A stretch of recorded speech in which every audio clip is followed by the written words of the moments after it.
I love it because it's the truth. And more or less, our people need the truth. We've had too much Hollywood. More or less, I come from a background of Caribbean and African roots, right? Known as Maroon and Creole and Mende, right? And I grew up from New Jersey, North Carolina, and here in Baltimore City. I went to the United States Navy, and I saw the world for what it was. Prior to going to the Navy, I ran the streets and was trying to, run with peer groups. And those peer groups influenced me in different facets of all the things these two individuals have spoken to today. They introduced me to gang life as well as, to the drug culture. And with that, having hip hop as a backdrop, that introduced my mind to, wanting to be accepted, right? And you make choices and decisions. And at the time when I had left home and went to college, I had went to a HBCU in North Carolina called St. Aug's. And at the time, it was like all of my peer groups, they started it off, but then they all started wanting to hustle. They started getting locked up by the feds. I seen that, and I wasn't serious in school anyway, because I really didn't know what this college thing was about. HBCUs, it was really all about, attending class and hopefully passing. My whole thought was like, maybe I need to put some money in my pocket. But then all my friends started getting locked up, and I was like, I don't want to get locked up. And my mom, she brought the idea. She was like, why don't you join the Navy and get away? And so at first, I was always hearing from other peer groups that that's not a place for a black man. And I was like, you know what? Maybe I'm going to try that just to get away. Because one of my best friends, he got 8 years. And they was trying to do this thing called RICO at the time. And we used to hear that's how the mafia and all that got taken down. And I didn't want no parts of none of that. So I went to the United States Navy. Yep. I went to the United States Navy. I traveled the world.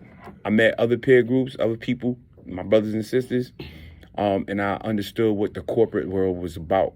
And then I understood what the prison system was about. Then I started learning what the money system is about, commerce. And that's when I decided, to come out, use the things I had earned and entitled. Because I spoke to another brother. My mother, she had moved back to Baltimore. And she was working at the VA hospital. And a roster brother who was prior Navy, his name was Joe. And Joe had a sit down with me and said, look, that's not what you're supposed to do. You're supposed to come out, go to school, start a business, and take care of your community. And I was like, you know what, you got a point. But I was still nervous because at the time, I didn't know what I wanted to do in life. So my mom, Joe, they basically explained to me, these are what things you can do with good guidance. So I took their advice, came out the Navy, and I seek knowledge. And that's when I ran into you at everyone's place. When I was seeking the knowledge. And I went to school out here, got my degree, and then I started started talking to the youth, started advocating, telling them my story about how I almost got in trouble and how I got out of it. And more or less, doing that, I was back in the trenches.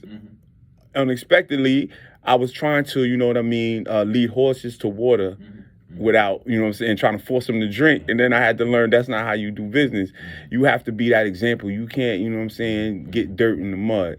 You have to be the ones to tell them to stay out the mud. So luckily for me, I saw what the real issue was, and I saw that's around the time of this thing called the Gun Trace Task Force had took place in Baltimore, where corrupt police officers and our politicians, there was a whole system behind it. It wasn't just at the street level. This thing is bigger than what we think, and it goes all the way up. And then when you start seeing it firsthand and living it, it's a totally different story. And I respect anyone that's lived through it, and anyone that's, survived it, and anyone that, has a message to break down. And, I feel as if it's time for us to have our voices be heard. And so it's a beautiful thing for you allowing us to talk about this, because this is real. This is what, like I said when I started this conversation, they've made everything seem Hollywood, that you can do what you want, be Tony Montana, and then you could be Al Pacino in the movie Heat and all this. But that's acting. It's not real. Boys in the Hood, Jews, all that stuff is acting. You know what I'm saying? The real is coming from those that lived it. And these individuals in this room today lived it. And they're telling our youth how to avoid it and how to overcome it. Definitely. So it's a beautiful thing. Definitely. And you know, Tia, you know, you always say that, you know, that when we come to talk about these issues, the people who have been involved, they need to be the ones leading the conversation or have a seat at the table, you know. You have a seat at the table.